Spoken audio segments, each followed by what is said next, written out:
again, everybody. Lance Russell and Dave Brown right along ringside. By golly, we're about ready to go with more big action. Thank you very much, and welcome to Georgia Championship Wrestling. I'm Gordon Solie, your host, and we have quite an hour in store for us. Hello, everyone, and welcome to Championship Wrestling at ringside. This is Vince McMahon, along with wrestling's only living legend, Bruno Sammartino. Welcome to this week's edition of Mid-South Wrestling Television. I'm your host, Boyd Pierce, another outstanding card. Hey guys, and welcome back to the Regional Rasslin Podcast, where we talk the territories. I am Ray Russell, and it's been a long time coming, guys. You asked, and now we shall give you. He is the one and only Mr. Richard Vicek. Welcome back to the program for Chicago Rasslin Part 2. Great to be here, and thanks for your invite, as always. Oh, yeah, absolutely. I mean, the last episode, one of the highest rated downloads and listens, was the first episode of Chicago Wrestling, people trying to learn a little bit about a territory that not a whole lot of people know a whole lot about. I've had a lot of people since that time I've had to point in the direction of that episode, not because it was part of my podcast network, but because they had misconceptions about who promoted Chicago, who wrestled in Chicago, how it actually, the law of the land, if you will, how the layout was. And so I pointed them back to, you guys can go back to episode 88 and listen to Richard talk all about it. And while we're here at the top of the program this week, I guess now be a good time. Why don't you give them a little overview of what the last episode was like? Sure. Well, I presented the territory that I grew up on. I attended live cards their very first year, up until the final card in 1983. There was a corporation, the Chicago Wrestling Club, that presented wrestling. The cards were a combination of the American Wrestling Association from Minneapolis and the World Wrestling Association from Indianapolis. The controlling influencers were Vern Gagne from the AWA and Dick the Bruiser and Wilbur Snyder from the WWA. They did 255 cards from 1966 to 1983. Wow. And they presented a powerhouse lineups of Hall of Fame caliber talent during those years. Yeah, it is a who's who, that's for sure. I mean, there's not a card that goes by that you don't marvel in at least one, if not multiple. What could be considered main events, as Gorilla Monsoon would say, anywhere in the country, but actually mean it here, because my God, you look at all the names that we've covered, from Stevens and Bockwinkel to Crusher and Bruiser, and the list just goes on. And of course, a lot of early Bobby Heenan, which I'm a big fan of. If there was a Mount Rushmore of Chicago wrestling, in my humble opinion, it would be Bob Luce, promoter, matchmaker, frontman, Bobby Heenan, Dick the Bruiser, Vern Gagne. Okay. That's my 2 cents worth. Well, Bob Luce, we talked a little bit about Bob, or a lot about Bob on the last episode. I have a feeling we're going to be discussing him again here this episode as well, but just another quick overview. Give everybody an idea of what Bob's original job was here working with the Chicago promotion, and how it evolved. Well, on paper, Bob was the secretary general manager of the Chicago Wrestling Club, likely because of a regulatory guidelines back then, whereby a wrestler's license and a promoter's license could not be issued to the same person at the same time. So we have the license with Bob Luce and Quad Cities promoter Buddy Lee Cliff. That's right. But behind the scenes, the controllers are Bruiser, Snyder, and Gagne. Bob Luce had a weekly television show. Sometimes he started out doing color commentary on Indianapolis tapings. His show on WSNS Channel 44, starting in 1971, included talk show type segments, yes, which sometimes would break into brawls to promote the matches. He had a whole slew of sponsors, such as Ben's Auto Sales, One Stop Market, the Stockyard Inn and Steakhouse. And he would also show films matches from the amphitheater. His family, I think it's up still has 113 hours of film clips from the amphitheater. Wow. Many of which have found their ways to YouTube. Yes. There's a lot of great rarities out there. The blackjacks, again, Bobby Heenan, his face a crimson mask on almost every card. There's so much great stuff that is available. I can't believe that many hours of it exists, though. That's crazy. Mm-hmm.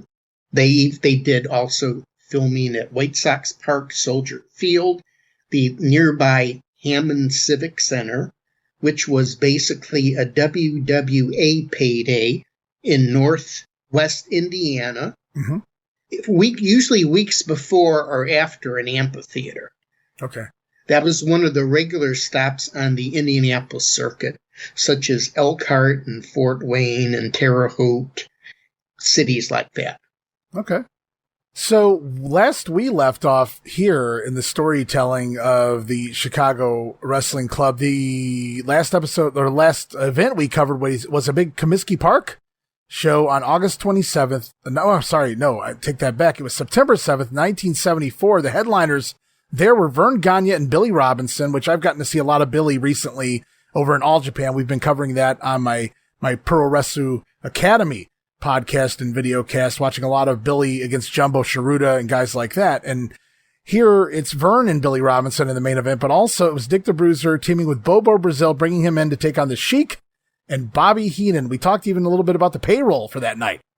It was a very successful night in Chicago with almost 17,000 fans on I think it was the Saturday night in Chicago. The box office gross was $108,000.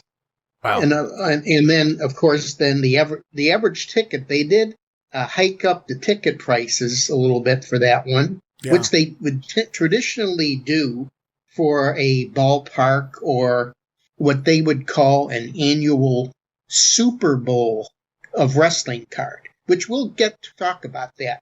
But that was a one-year event that we'll get into.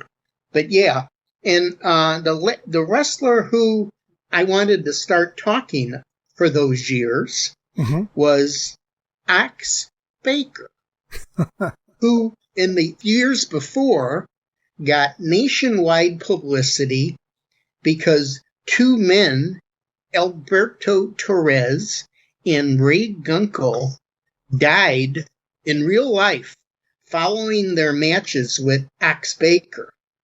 And then in early 1974, Baker made wrestling headlines in Cleveland, where an unbelievable riot erupted because he was whooping on a hapless Ernie Ladd. Yeah, that footage is out there as well. Yeah. And, of course, when he came to Chicago, he was a brawler. His ideal opponent would have been and was Dick the Bruiser. Makes sense. Yes. And Sam Menaker reportedly said that, Axe, you've worn out your welcome in Atlanta and these other places. Dick the Bruiser wants you here.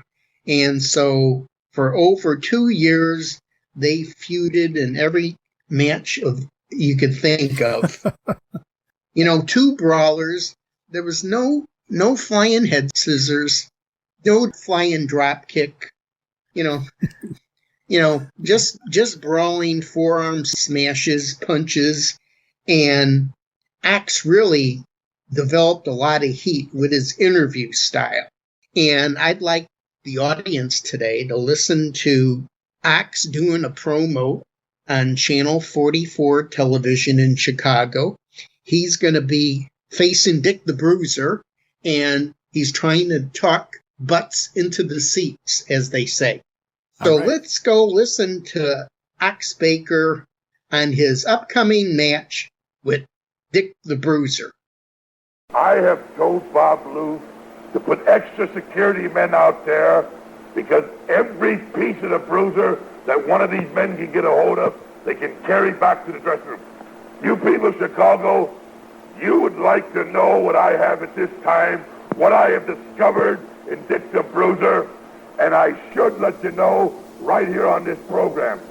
But like I haven't told my manager, it's none of your business what I do or what I have planned. The only person that's got to know is Dick the Bruiser, and he's going to find out tonight what I have planned for him. Dick the Bruiser, you have had that ugly mug around here long enough in Chicago. You've been 10 years. These people are tired of you. It's like old Mother Hubbard's apple pie. They've had enough of you, Bruiser. So I have put it on myself to get rid of you, to really show the people that there's the number one man, the class of Chicago is Ox Baker. Bob Luke, you showed all these tapes where I've been stomped and beat on. You've laughed at me. You put them goofy sunglasses on. You humiliated me. So tonight, I'm going to take all this in consideration. I should have just given you a little beating, Bruiser, but because this Bob Luke is your friend, I'm going to beat you like I own you. I'm going to run you out of Chicago. You don't belong here. And Bob Luke, you better have that camera to show Ox Baker tonight beating on that body. Because I'm going to hurt you, Bruiser. And I'm going to hurt you bad. And hell, I might even hurt you. Because, Bruiser, Chicago don't need you anymore. They need Johnny Starr. They need Ox Baker. They don't need you, Bruiser, or Al Lerner, or this here sunglass kid, this here Bob Luke. They don't need him. And all I can tell these people, I got a secret. I'm going to hurt you, Bruiser. You're going to retire after the night, because I know how to stop you. I'm going to prove it tonight, Bruiser. I'm going to hurt you, and I'm going to hurt you bad. All right, guys, that was Ox Baker. Apparently he has some sort of a secret, Richard. He's begging for extra security ringside for this upcoming matchup. Man, what has he got in store? We don't. Ox says his manager, Johnny Starr, doesn't even know what he has planned for Dick the Bruiser. It's nobody's business. So you want to talk about putting butts in the seats. I don't know if he actually had a secret that night, but he certainly led you to believe that something was going to go down. Absolutely here. Yes. And I should give a little plug to Johnny Starr, who was a high school scholar athlete in Greenfield, Indiana. Okay. And when he was early in college, he promoted a spot show at the local high school. So that's how he met Sam Menaker and Wilbur Snyder. And a few years later, he wanted to be a promoter. So he went to the Indiana Commission. He says, I want to be a wrestling promoter. And they said, well, sorry, John Beamer Davis, but, we already have Bruiser and Snyder. Hey, we'll introduce you to those guys, and maybe you could go work for them. And he did, and he became the hiree after Bobby Heenan left the territory. Oh, wow. Okay. Which was yes. And he managed the Legionnaires, Jacques Goulet and Don Fargo, and he managed Ox. And for a while there, Ox teamed with Chuck the Monster O'Connor, who now we know as Big John Studd. Right.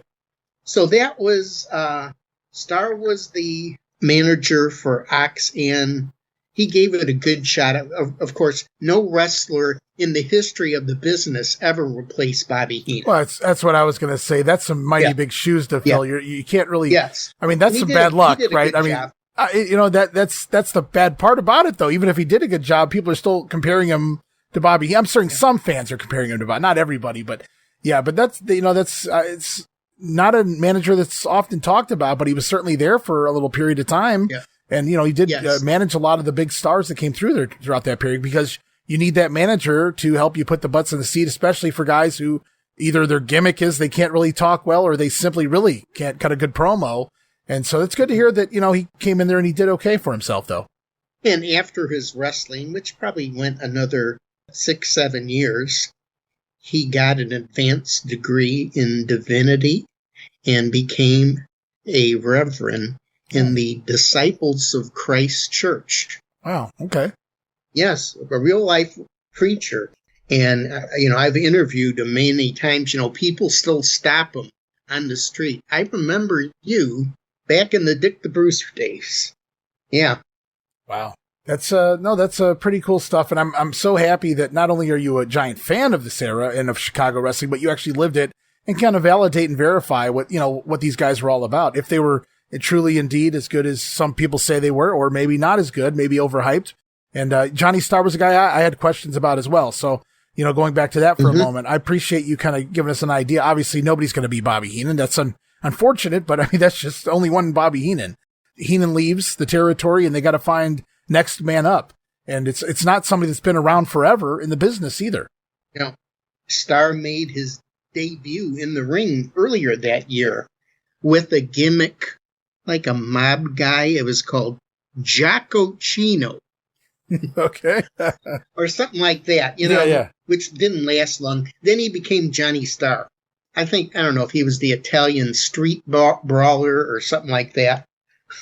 But, sometimes the first gimmick doesn't work.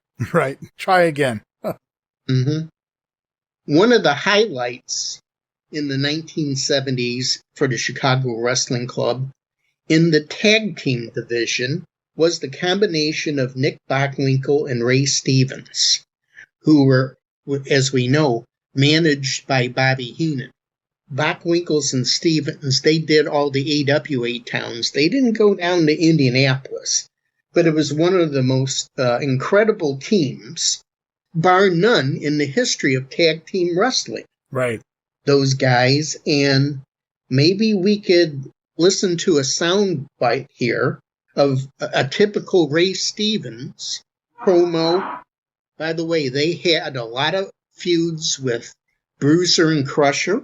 That was the main team, Bruiser and Crusher. But, they would have teams. I'm just throwing out some people they competed against. Wilbur Snyder and Billy Robinson. So there'd be a lot of different wrestlers, good guy wrestlers that never can quite take the belt from them. And that chase drew a crowd for many years thinking, tonight, maybe Bruiser and Wahoo can defeat Bockwinkel and Stevens. But anyway, let's hear Ray Stevens giving a promo from the mid-1970s in Chicago. Is not on the card tonight, but is here speaking for his partner, Nick Bockwinkel. Right, Ray? First of all, you call Chicago Crusher country, is that right? Huh? Well, let me tell you, they deserve somebody like the Crusher. From the class that I've seen in Chicago, which is not very much, and the class that the Crusher's got is not very much, they deserve each other. Now, just what chance do you think that this big wino's got wrestling, a high-class man, a very highly intelligent man, and a very tough man, Nick Bockwinkel? Now, do you mean to tell me that you think that this Crusher has a chance with him? I'm getting your opinion, Ray. What do you think? Well, let me tell you something. We're the World Tag Team Champions, and we don't have to go around and sit in each other's corner and protect each other. We wrestle in single matches because we're great. We're great wrestlers, and we're tough men. And Nick Bockwinkel has took this match with the Crusher to crush him right there in Crusher country and show you why half of us have got the World Tag Team Championship. And when we wrestle for the championship, you'll see why both of us are the champions, and nobody will come any closer to us. All right, so there it was, the crippler, Ray Stevens, actually cutting a promo for his partner, Nick Bockwinkel. Bockwinkel going to be taking on the Crusher one-on-one, and that's kind of unique, and it works for Chicago, and they found a workaround because guys weren't always in town, per se, or ready to tape or record these promos, and so if somebody else was, they would do the interview for the guys. We saw that or heard that on the last episode as well. And this time it's Ray being able to be there and cut a promo for his tag team partner. So it makes even more sense in this degree, but it's always good to hear the crippler cutting a promo like that. Yes, he was one of the greatest workers of all time. While he did not hold, a heavyweight singles championship in one of the big three companies, he was a major combatant wherever he went in main events, whether it was in the San Francisco territory, in the WWF. He had quite a career, Ray Crippler Stevens. Yeah, I believe Bobby Heenan's been quoted as saying, in Bobby's opinion, Ray was the greatest worker overall wrestler of, any era, throughout Bobby's life anyway. That was his go-to whenever he would put somebody over as the best of all time. He would go to the crippler Ray Stevens. And of course, nobody's going to tell you that Nick Bockwinkel wasn't a good worker. So to have these two together for as long a period as they were, just absolutely crazy that they got away with it without having to split them up and, let them work solo. But and they do work solo quite a bit here. In fact, that promo points to it, but it's unbelievable to see the kind of talent they had that they were working with, that they could take two basically main event singles guys and use them as a tag team for such a lengthy period of time. Mm-hmm. Bockwinkel was such a talented singles wrestler that Vern Gagne decided that Nick was worthy to be the next AWA World's Heavyweight Championship, which happened in November 1975. Mm-hmm. And his manager was Bobby Heenan. Bockwinkel would refer to Heenan as Sir Robert in That's the right. interviews. Talk about an unbelievable team doing promos together. Yeah, and two completely different styles. Yes. Mm-hmm. And maybe now we'll go into the Wayback Machine and listen to an interview with Bockwinkel and Heenan, geared for the Chicago market, probably 1975 or 76, something like that. Okay. All right, we're going to go back in time one more time. This time, guys, it's Nick Bockwinkel with Sir Robert. Sitting now with Bobby Heenan and Nick Bockwinkel. We're talking about July the 19th at the amphitheater when Vern Gagne will be putting his belt on the line against Baron von Raschke, a man that Bobby Heenan has worked with and a man that Nick Bockwinkel knows very well. We're talking about that match, and I have to ask you, Nick. Yeah, what do you... All those beautiful holes the Crusher was putting on. The beautiful punches, the slaps, the chops, the kicks, everything illegal. And what do the idiot people do in this town? They applaud that. They applaud a man like that. I think it might be just best to know that any time the Crusher fools with Mr. Bockwinkel, Stevens, Heenan, and company, he will have to come out on the short end of the stick. I hate to have to sit here and admit something to the humanoids of this part of the world, but I fear, I say this, that before I become the world's heavyweight champion, that I will not be able to wrest the title away from Mr. Vern Gagne personally. I actually fear that Mr. Raschke will wind up doing it before I. Mind you, I don't like the idea, but I will take partial credit for Raschke's victory to come, simply because the matches that I've had with Mr. Gagne have put him in such a deplorable physical, mental, and emotional state that I don't think he's coming into the ring at all near his top strength, and consequently Raschke has the biggest advantage he ever has. In fact, myself and Bobby, we've spoken, and I am already aiming all my efforts and directions towards my plot and my plan against taking the title from Raschke. You working the railroad? You guys just seem to take Vern Gagne, the world's champion, too lightly. Explain something to you. He's beaten you 3 times. Oh, wasn't his foot out? Wasn't his foot out? As we said How would you before, like me to tighten that tie? they put Jesus on a cross and he came back. Right? Let me explain to you. Vern Gagne, over 20 years of wrestling, has wrestled the toughest men in his profession. Now, on the average, he defends his title, what would you say, 3 times a month? Oh, 3 times a month? No. I mean, not against please. us. No, please don't be so. I mean, if he did, he did at one time. He hasn't, Well, he still sits on a portion waiting for the checks to come. But, now you got to understand, he's wrestled the toughest men in professional wrestling. He's tired. Law of averages can only go so long. So it appears to me as if the champion is going to be plucked. And he's going to be plucked of his belt. So what happens when that belt comes off? He's going to go to motels now. People aren't going to know him. He's going to have to get a room downstairs with a rollaway. He's not going to have the big suite no more like Raschke will have. So we are gearing ourselves right now and preparing ourselves. I'm talking about Bockwinkel myself for wrestling Raschke. We're looking forward to wrestling Raschke because he's going to be the world champion. No more Vern Gagne. All right, Bobby Heenan, Nick Bockwinkel, they're promoting an upcoming match July 19th, so it kind of narrowed down the year. We can kind of scroll through the results and maybe figure it out. But AWA champion at the time was Vern Gagne, and he was going to battle Baron von Raschke, it sounds like there. Nick kind of speaks up and says, well, now I fear that I won't be able to wrestle the title away from Vern because I feel like von Raschke has his number. It's going to be the Baron walking out the champion. But Nick, classic heel fashion, taking credit for it, because if Baron wins the belt, it's because he put Gagne in his current physical and mental state. Mm-hmm. And I tell you, Bockwinkel's talking reputation happened everywhere. I think last year I interviewed the Georgia wrestling expert Bobby Simmons, former referee and office manager working for Jim Barnett. And of course, in around 1970, Bockwinkel was a regional champion in the Georgia promotion, and Bobby Simmons just raved at Bockwinkel's oratory skills, which he kept maintained that all through the 70s or 80s until he retired around 1987. That's Bockwinkel. Okay. Yeah.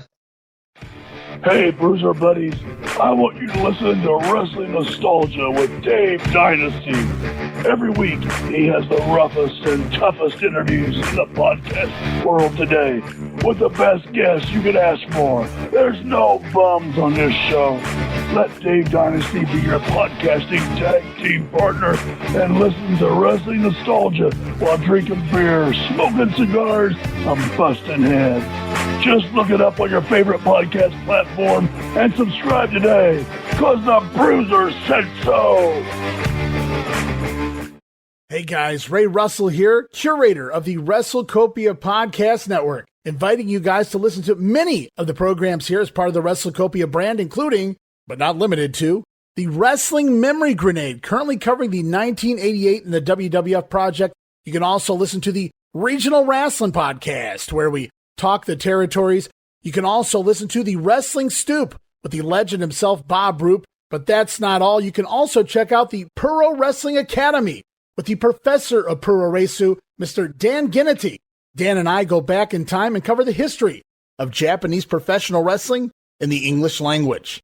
And you can listen to all of those shows and more, all part of the WrestleCopia Podcast Network, located over at WrestleCopia.com. That's WrestleCopia.com, and anywhere your podcast streaming needs are met. And while you're at it, why not subscribe to our social media guys for all the latest goings on here at the WrestleCopia Podcast Network. Plus, I'm constantly adding old school video clips and pictures from throughout wrestling history. You can follow us over on X, formerly Twitter, at Rasslin Grenade. That's at RASSLIN Grenade. Also, follow and like me, Facebook.com/Rasslin Grenade. And why not subscribe to YouTube.com/Rasslin Grenade. And of course, now would be a fantastic time to become a WrestleCopia patron over at Patreon.com/WrestleCopia.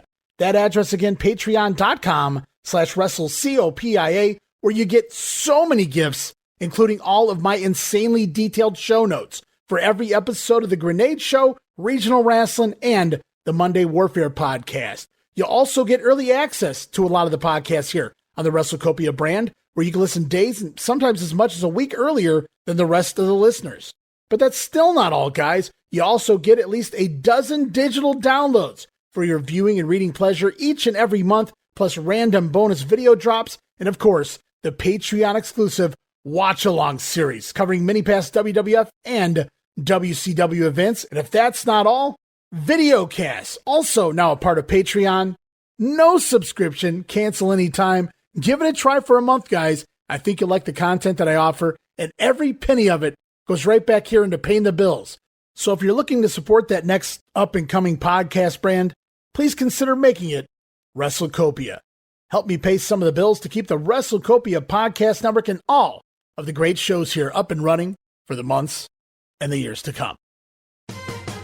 Hey everybody, Gene Jackson here, inviting you to check out the Retro Wrestling Review, where each week I'm joined by some great co-hosts who help me review classic episodes of USWA Championship Wrestling, and right now we are doing week-by-week reviews of 1993. But we don't just do reviews, sometimes we get a chance to interview some of the people who were there and lived it, plus do watch-alongs. It's a lot of fun, so check out new episodes that drop every Wednesday at WrestleCopia.com, and to find links to everything associated to the podcast, you can go to USWApodcast.com. Maybe we could talk about, well, now we're in 1976, and Bockwinkel is now the champion, having defeated Vern Gagne for this. Mm-hmm. And we are at the next big Chicago wrestling card, August 27th, 1976, at Comiskey Ballpark again. All right, I'm right there with you. Which had lights. At this time, Wrigley Field did not have lights. Wow, okay. So that's one of the reasons I would think there wasn't as much wrestling at Wrigley Field like there was at White Sox. Okay, that makes sense. Yeah. And on that card, it was AWA champion Nick Bockwinkel, managed by Bobby Heenan versus Andre the Giant. Wow. Yeah. And then in the main event, now by now, we have new AWA Tag Team Championships. Black Jack Lanza and Bad Bobby Duncombe, managed by Heenan, against Bruiser and the Crusher. Lanza and Duncombe were the AWA Tag Champs and had a high vote of confidence from Vern. Of course, Lanza in the 80s would become part of the office of the AWA, involved in planning and promoting the shows. Mm-hmm. I just want to mention one other interesting bout that they had on that card. The teams were Greg Gagne, Jim Brunzell, and Wilbur Snyder against, how about this trio, Mad Dog Vachon, Baron von Raschke, and Ox Baker. Wow. Those three bad guys had a humongous history in the Chicago Wrestling Club. And I always thought it was interesting on that six-man tag match that Snyder came out to the ring that night, and he did not wear his standard red-colored warm-up jacket with the arched letter Snyder on the back, which he wore for decades. Wilbur Snyder wore a tie-dyed T-shirt identical to what the High Flyers were wearing. I love it. Yeah. So it was a very interesting match with Vachon and von Raschke turning on Ox, who deserted them. That was part of Ox's flip.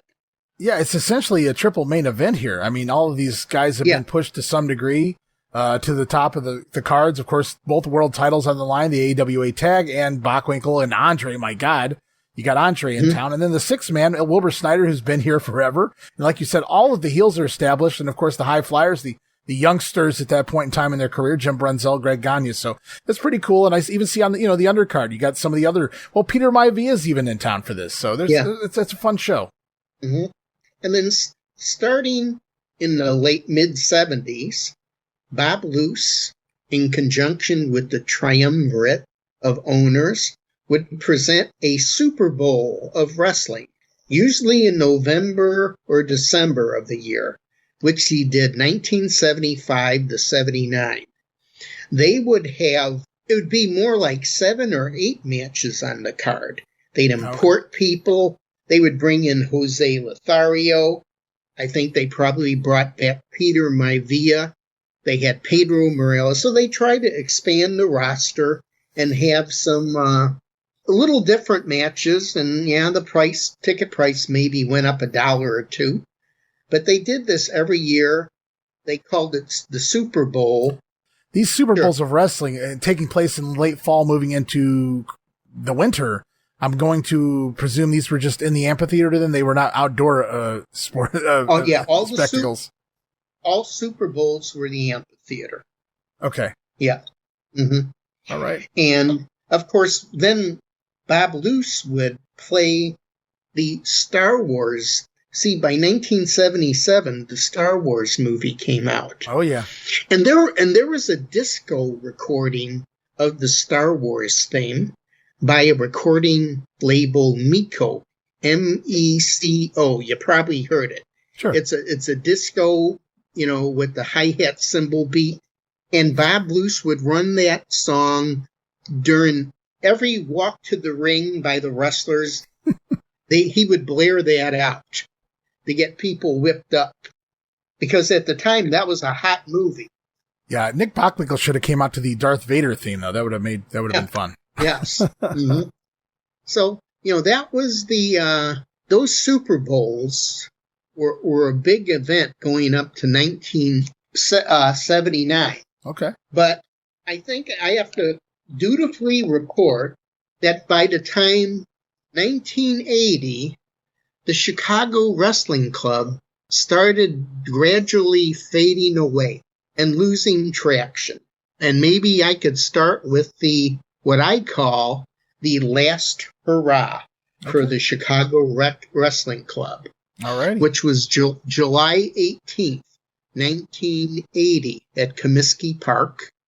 And the main event was Vern Gagne, challenger to EWA Championship Nick Bockwinkel.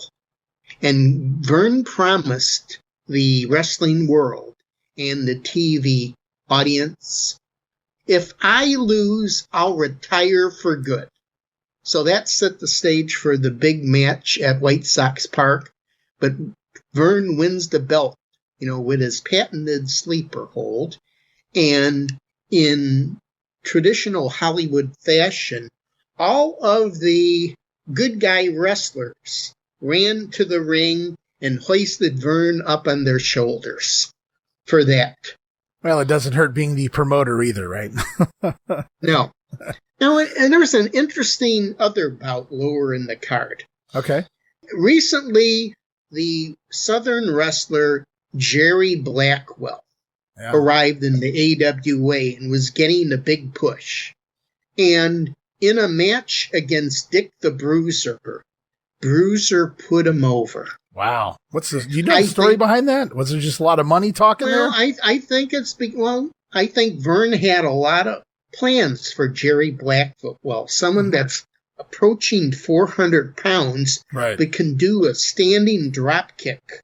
Yeah, Blackwell was an amazing. A lot of people talk about the best big men. I mean, go back and watch Jerry Blackwell. Just some of the stuff he was doing was effortlessly for his size, just amazing. Mm-hmm. That was sort of shocking to me that night. Wow. I can imagine. Blackwell defeats Bruiser at a ballpark show. Yeah. You don't see Bruiser go down very often. Let's see here. Bruiser then, let's see, his birthday was June 27th, so he was 51 years old when he put Blackwell over on his way out. Yeah. But that was the last big card in Chicago under the auspices of the Chicago Wrestling Club. Okay. Yeah. The next chapter that's worthy is what I call the 41-day Otto Wanz experiment. He was a legit German heavyweight wrestler. And in 1982, he defeated the new champion, Nick Bockwinkel, who was the current champion at the time again, one of his many title reigns. And everyone just sat there with their jaw open, and then you always hear stories that was a financial arrangement. Okay, but one of the changes was in Chicago, and that to me, this is my personal opinion, a black eye in the history of Chicago Wrestling Club. Okay. that whole Otto Wanz experiment happened. But at least it ended in Chicago, right? Nick wins it back in Chicago, so at least. Yes, I think that's what it was. Yeah. So let's jump ahead now to February 12th, 1983. That was the final Chicago Wrestling Club card at the International Amphitheater. And over the years, the WWA guys from Indianapolis rarely appeared in Chicago. In fact, none of them did on that card. And so many of the longtime Chicago Wrestling Club mainstays, such as Vachon or Snyder or Crusher or Bruiser, weren't on the card. It was a new era. Right. The main event was arm wrestling between Hulk Hogan and Jesse Ventura. Wow, main event of an arm wrestling contest. Amazing. Yes. And also on the card, Andy Kaufman appeared as the second for Ken Patera against Jerry Lawler, who was starting to get broken in on AWA cards. And that was like 6 months after the big event at Mid-South Coliseum in Memphis. And that was the last Chicago Wrestling Club as we knew it card. By the time 2 months later, where the AWA came back at the University of Illinois Pavilion, which wasn't a few miles from the amphitheater. Right. Only AWA people were on the card. In an interview I did with Larry Lasowski, who was the Crusher's son, said, Gagne didn't need the WWA. The AWA was still a major territory at the time. Okay. And David McLean told me Gagne and Bruiser still stayed pals, and Bruiser sometimes worked on AWA cards later in the decade. Right. But no longer was Bob Luce promoting AWA cards, and this is the same year that Wilbur Snyder retired. So this marked the end of the Chicago Wrestling Club.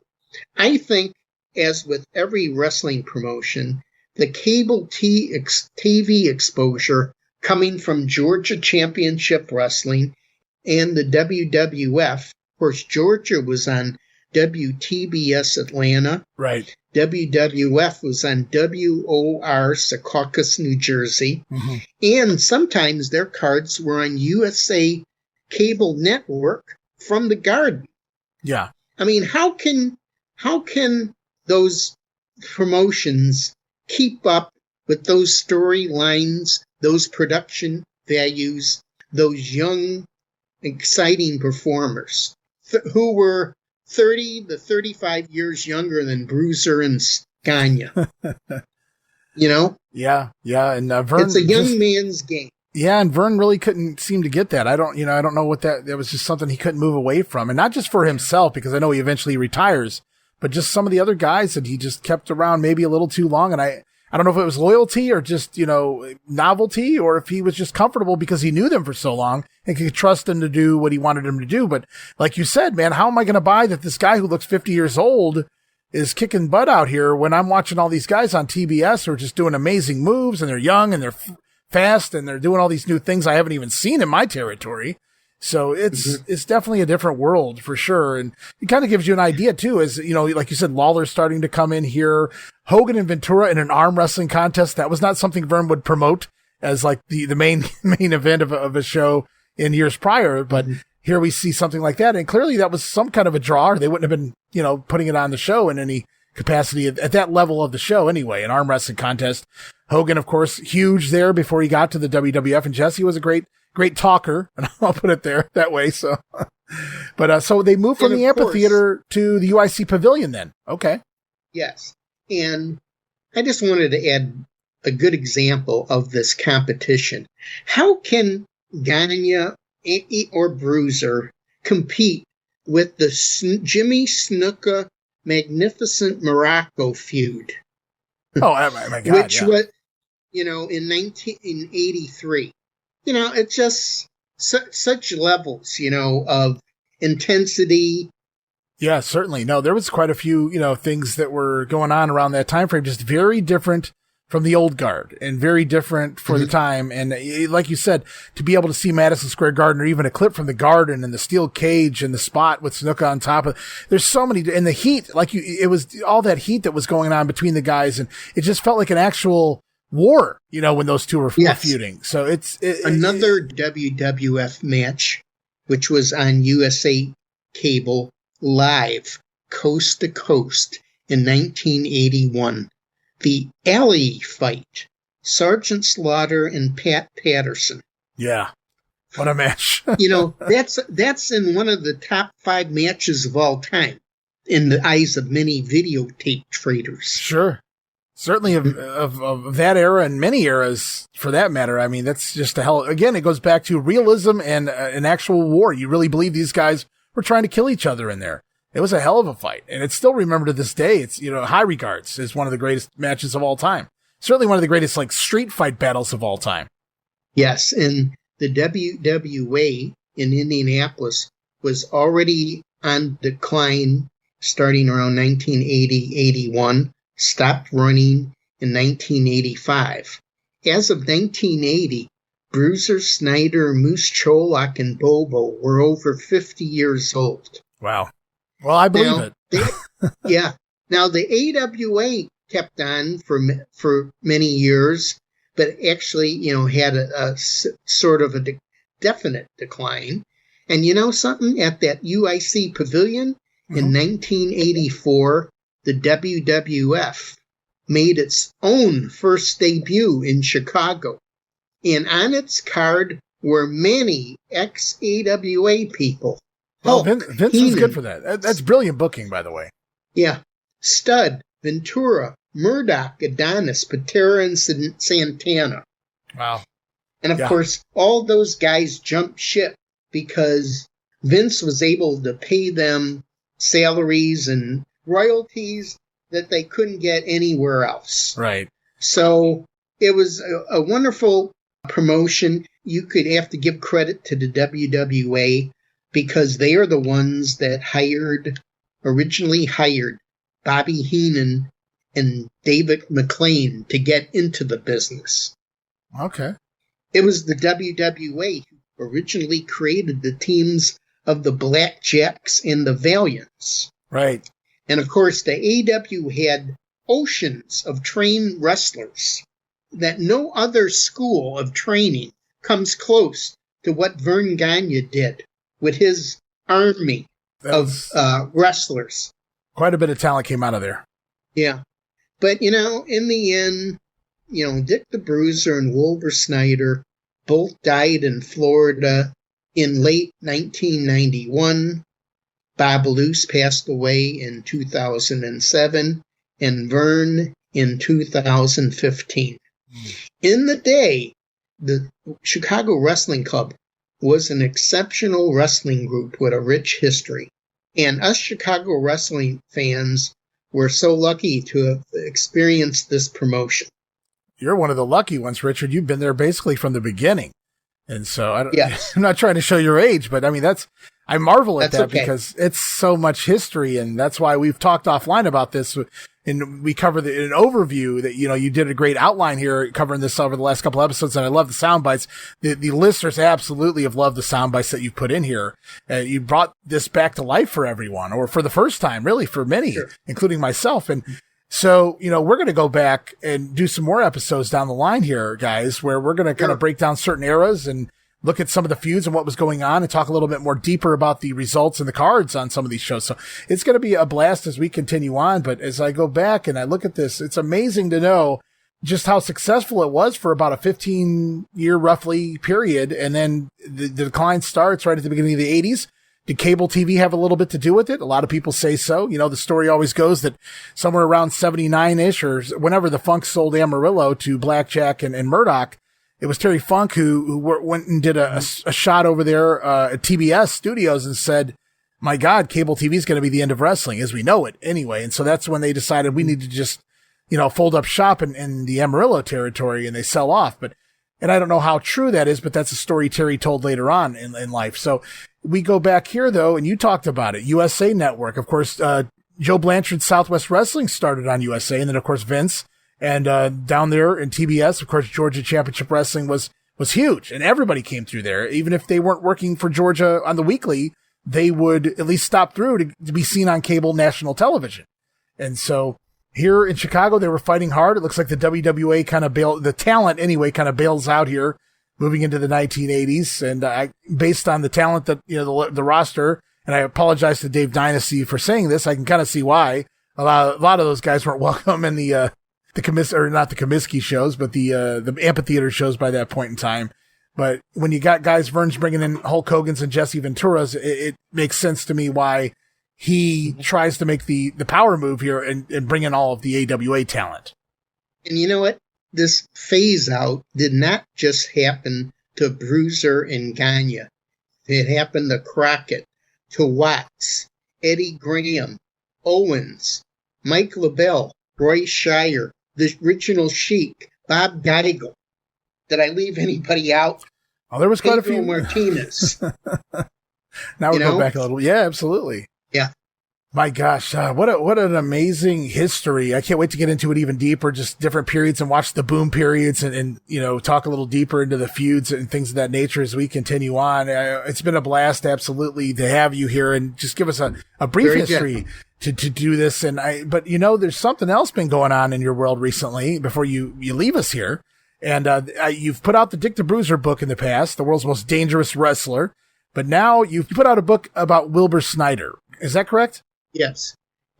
From Crowbar Press. Okay. Scott Teal, publisher, editor, layout artist. And I have a co-writer, Steve Verrier. Steve was the writer of the Gene Kiniski biography. And of course, Gene Kiniski played Canadian football on the same team as Wilbur Snyder. So Steve and Richard have teamed together to do the biography of Wilbur Snyder, the world's most scientific wrestler. There you go.